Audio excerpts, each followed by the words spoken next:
Christmas या क्रिस्त जयंती हम सबों के लिए एक आनंद और खुशी का समय होता है, जब हम नए नए कपड़े खरीदते हैं, घर को सजाते हैं और भी बाहरी रूप से हम बहुत अलग अलग रीति से बहुत खर्चा करके हम मनाते हैं।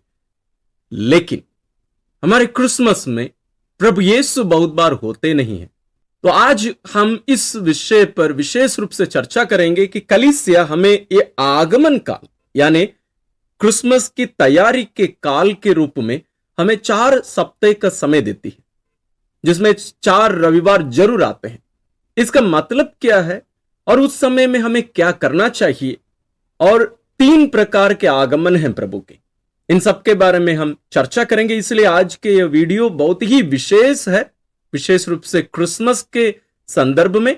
इसलिए इसको पूर्ण रूप से इस वीडियो को अच्छे से देखिए और अपने व्यक्तिगत रूप में, पारिवारिक रूप में और पल्ली के रूप में क्रिस्त जयंती योग्य रीति से मनाने के लिए, अपने आप को तैयार करने के लिए इसको जरूर देखिएगा।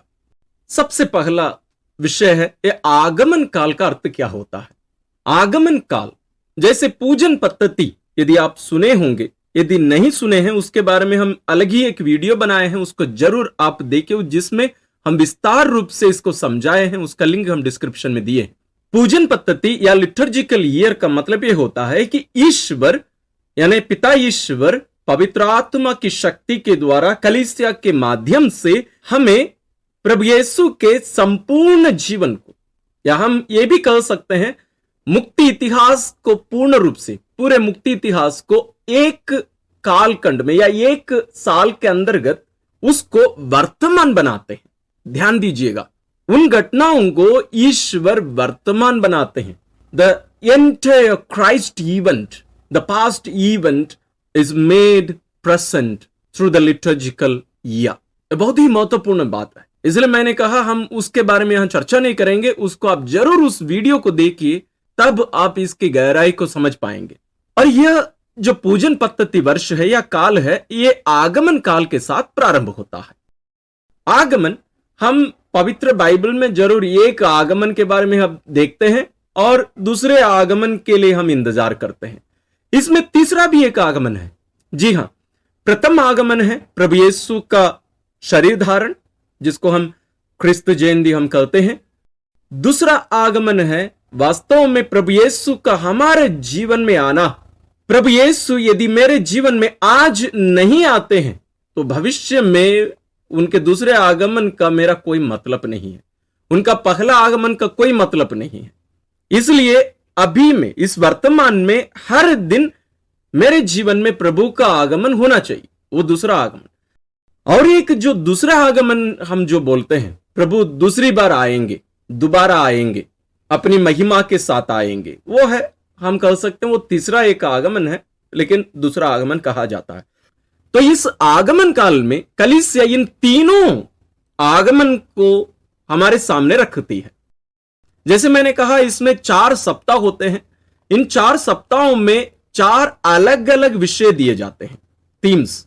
जैसे प्रथम सप्ताह में हम भरोसे के बारे में, होप के बारे में हम विचार करते हैं, यानी पुराने विधान से हमें कुछ बातें बताई जाती है, कैसे प्रभु यीशु के लिए यानी मुक्तिदाता के लिए वे इंतजार कर रहे थे, भरोसा। दूसरे सप्ताह में हम शांति के बारे में मनन करते हैं, शांति जो स्वयं प्रभु यीशु हमारे जीवन में ले आते हैं, पाप से हमें छुटकारा देकर। तीसरे सप्ताह में आनंद के बारे में मनन किया जाता है, आनंद। और चौथा सप्ताह में हम प्रेम के बारे में मनन करने के लिए आमंत्रित किए जाते हैं। तो ये जो गुण हैं या थीम्स हैं या बातें हैं, ये क्रिसमस के लिए, क्रिस्त जयंती के लिए बहुत ही महत्वपूर्ण है। इसके बारे में हम आने वाले सप्ताहों में भी अलग अलग सप्ताह इसके बारे में हम चर्चा करेंगे, विचार करेंगे, गहराई से अपनाने के लिए हम कोशिश करेंगे।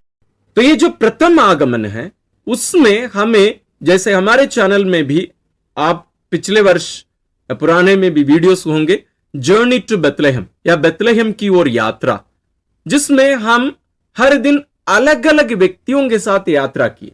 लगभग 29 व्यक्ति, आदम और हेवा से लेके पिता ईश्वर और अन्य जो लोग प्रभु यीशु के आगमन के लिए कारण थे या उसके लिए इंतजार कर रहे थे, उनकी दृष्टिकोण से हम प्रभु यीशु के जन्म को हम देखें, उनको भी आप जरूर देखिए।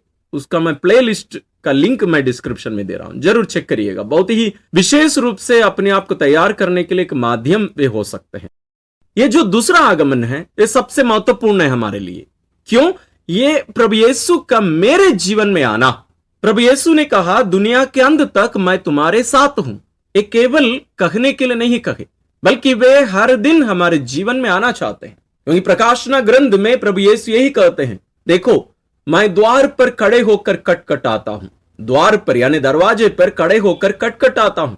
यदि कोई मेरी आवाज सुनकर मेरे लिए द्वार खोलेगा तो मैं उसके यहां अंदर आकर उसके साथ भोजन करूंगा और वह मेरे साथ। यानी प्रभु यीशु कहते हैं कि वे हर दिन, हर क्षण, हर पल हमारे द्वार के बाहर, हमारी दुनिया में आने के लिए, हमारे घर के अंदर आने के लिए वे इंतजार करते हैं। केवल रुके नहीं हैं, बल्कि वे खटखटाते हैं, खटखटाते रहते हैं। जब तक हम खोलेंगे नहीं, वे अंत तक खटखटाते रहेंगे। लेकिन बहुत बार, जैसे शुरू में ही मैंने कहा, हम प्रभु यीशु को हमारे जीवन में आने नहीं देते हैं। इसका कारण क्या है? हम अपनी दुनिया में हम स्वयं ईश्वर हैं, या हम ईश्वर का स्थान अन्य किसी को दे दिए हैं, प्रभु यीशु के स्थान को। इसके लिए हमें क्या करना पड़ेगा? सबसे पहला कार्य है हमें पश्चाताप करना पड़ेगा। मेटानोया मतलब रिटर्न टू द लॉर्ड, ईश्वर के पास वापस लौटना।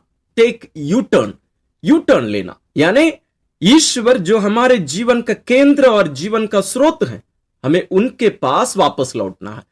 आप ध्यान दिए होंगे, योहन बपतिस्ता जब आए और प्रभु यीशु आए, दोनों अपने प्रवचन के शुरुआत शब्द यही कहते हैं, पश्चाताप करो क्योंकि स्वर्ग का राज्य निकट आ गया है। पश्चाताप करो यानी वापस लौटो, अपनी जड़ की ओर वापस आओ। जड़ यानी ईश्वर स्वयं है, उनकी ओर वापस। दूसरी बात है ईश्वर को प्रथम स्थान देना। हमें हमारे जीवन में ईश्वर को प्रथम स्थान देने से ही ईश्वर हमारे जीवन में प्रवेश कर सकते हैं। जैसे प्रकाशना ग्रंथ का वो जो कथन है, प्रभु यीशु जो कहे, उसका मतलब क्या है? क्यों हमें उन्हें अंदर आने देने की जरूरत है, या क्यों हम उनकी आवाज, खटखटाने की आवाज हम सुन नहीं पा रहे हैं? क्योंकि अंदर यहां कोलाहल मचा हुआ है, यहां हम शांत रह नहीं पाते हैं, हम यहां मौन रह नहीं पाते हैं। बहुत आवाज है, हल्ला एकदम। ये डीजे की आवाज के बारे में मैं नहीं कह रहा हूं, बल्कि हमारे अंदर भी बहुत सारी आवाज है। हम कभी भी अकेले ईश्वर की उपस्थिति में चुपचाप शांत से बैठ नहीं पाते हैं। प्रार्थना में भी हमें हमेशा बोलते रहने की जरूरत है। हमें इस बात पर विचार करने की जरूरत है। तो हमें अंदर की जो आवाज है, कोलाहल है, उसको शांत करके हमें ईश्वर की आवाज, प्रभु की खटखटाने की आवाज हमें सुनने की जरूरत है। तो उसके बाद एक कदम, एक क्रिया हमें करने की जरूरत है, वो है दरवाजा को खोलना।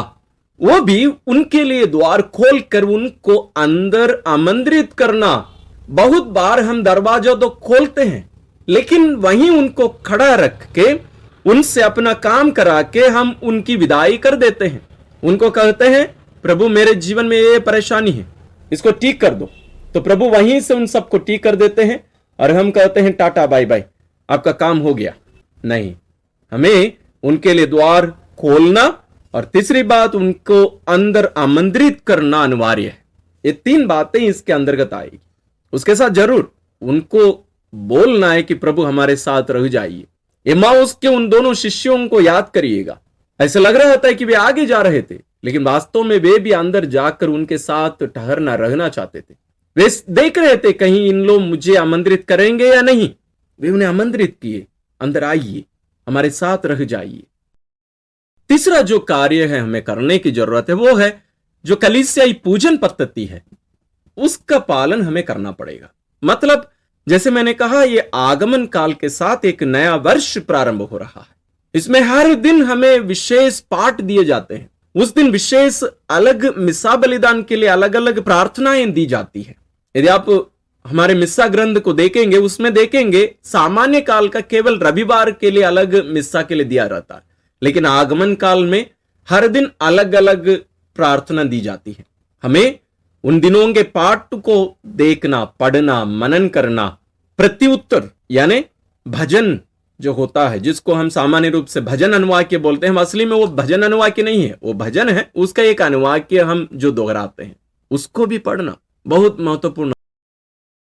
और इसके अंतर्गत जो बैंगनी कपड़े का रंग का भी प्रयोग किया जाता है, उसको हम आने वाले दिनों में हम चर्चा करेंगे, मनन करेंगे उस पर भी, यानी मेटनोया, हमारे ईश्वर के पास वापस लौटने की जरूरत है।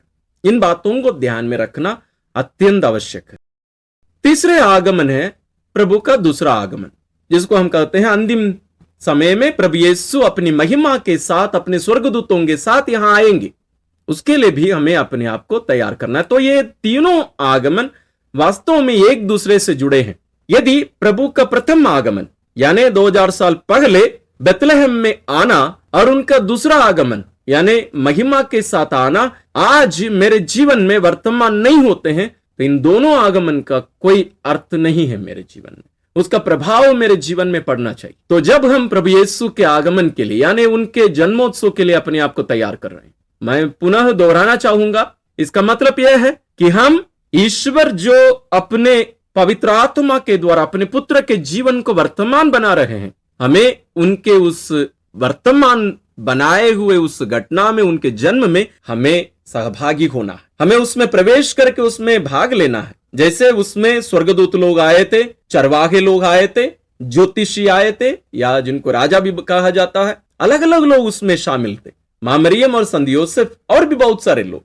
उनके साथ हमें भी उसमें प्रवेश करने की जरूरत है। ये केवल बाहरी रूप से मनाने की कोई घटना नहीं है, इस बात को ध्यान में रखिए। तो इसके लिए विशेष कुछ कार्य मैं सुझाव आपके सामने रख रहा हूं। सबसे पहले अडवन रीत, इसके बारे में हम पहले भी सब चर्चा कर चुके हैं, इसको हम बना सकते हैं। उसके साथ आप अडवन रीत नहीं बना पा रहे हैं तो कम से कम मोमबत्ती जलाइए प्रार्थना के समय में, पारिवारिक प्रार्थना में विशेष प्रार्थनाएं होती है उसके साथ, तो उस पर आप जरूर विचार करिए। साथ में जैसे दूसरी बात मैंने जैसे कहा, हर दिन के जो पाठ होते हैं उनको पढ़कर उन पर मनन करके हर दिन प्रार्थना करना। तीसरी बात है, हमें क्रिसमस के लिए जैसे हम बहुत खर्चा करते हैं, हमें हमारे खर्चा के बीच में कुछ हम बचा के प्रभु यीशु के लिए कुछ गिफ्ट खरीदना जरूरी है। इस गिफ्ट को हम प्रभु यीशु का कैसे देंगे? जो जरूरतमंद लोग होते हैं वही है वो प्रभु यीशु।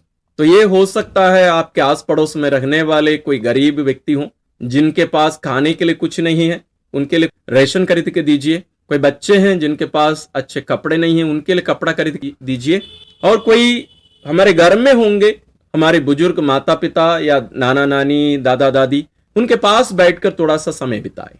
और भी आप देख लीजिए, जांच करके देखिए, ढूंढ के देखिए आप किस रूप में जरूरतमंदों के साथ आप उनकी सेवा करके समय बिता सकते। चौथी बात है, हमें रविवार के मिसा बलिदान तो कभी छूटना नहीं चाहिए। और आगमन काल में यदि आप हर दिन पवित्र यूकरिस्ती बलिदान में भाग ले सकते हैं, ये बहुत ही एक आनंददायक कार्य होगा, जरूर इसको करने की कोशिश करिए। पांचवी बात है, हमें अपने लिए एक कैलेंडर रखना है, व्यक्तिगत कैलेंडर। तो हर दिन इस आगमन काल में आप क्या क्या करने की कोशिश कर रहे हैं उसकी एक सूची बनाइए और उसको चेक कर रही है, उसको करने के लिए कितना आप कोशिश कर रहे हैं। छठवीं बात है, हमें अपने घर को, अपने हृदय को इसके लिए तैयार करना प्रभु के आगमन के लिए। कैसे? हमारे परिवार में कोई बच्चे का जन्म होने वाला है, कितना हम घर को तैयार करते हैं, सजाते हैं, उसी प्रकार हमें अपने परिवार में प्रभु यीशु के लिए एक स्थान रखना शुरू करिए। एक केंद्र जो हम क्रिब बनाते हैं, चरणी बनाते हैं, उसको आगमन के पहले दिन से ही शुरू करिए। पहले दिन से शुरू करिए, हर दिन थोड़ा थोड़ा थोड़ा थोड़ा करते जाइए, तो क्रिसमस के दिन आपका क्रिब तैयार हो जाना चाहिए। इसके बारे में हम इसके पहले भी हम हमारे चैनल में पिछले वर्ष हम चर्चा किए थे, उसका भी लिंक हम डिस्क्रिप्शन में दे रहे हैं, तो आप चेक करिए। ये 6 कार्य मैं आपको सुझाव के रूप में दिया हूं, लेकिन इनके साथ साथ हमें और भी बहुत सारे कार्य करने की जरूरत है। विशेष रूप से हम पाप स्वीकार, अच्छा पाप स्वीकार करके इस आगमन काल को हम शुरू करें। तो ये रही बातें, ये आगमन काल का अर्थ क्या होता है, ये 3 आगमनों के बारे में हमने देखा और कैसे पहला और दूसरा आगमन आज हमारे जीवन में होना चाहिए, उसके लिए हमें क्या करना चाहिए हमने देखा। और उसके साथ साथ इस आगमन काल को सफल बनाने के लिए, अर्थपूर्ण बनाने के लिए हमें क्या करना चाहिए, उसके लिए 6 कार्य हम लोग देखें। मैं विश्वास करता हूं इन बातों को आप गहरे रूप से विचार करेंगे, व्यक्तिगत रूप से, परिवार के रूप में, पल्ली के रूप में, और इस आने वाली क्रिस्त जयंती को विशेष बनाएंगे, अर्थपूर्ण बनाएंगे। मैं भी आपके लिए प्रार्थना कर रहा हूं, आप लोग भी मेरे लिए जरूर प्रार्थना करिए। ईश्वर हम सबों को विशेष आशीष और अनुग्रह प्रदान करें। धन्यवाद।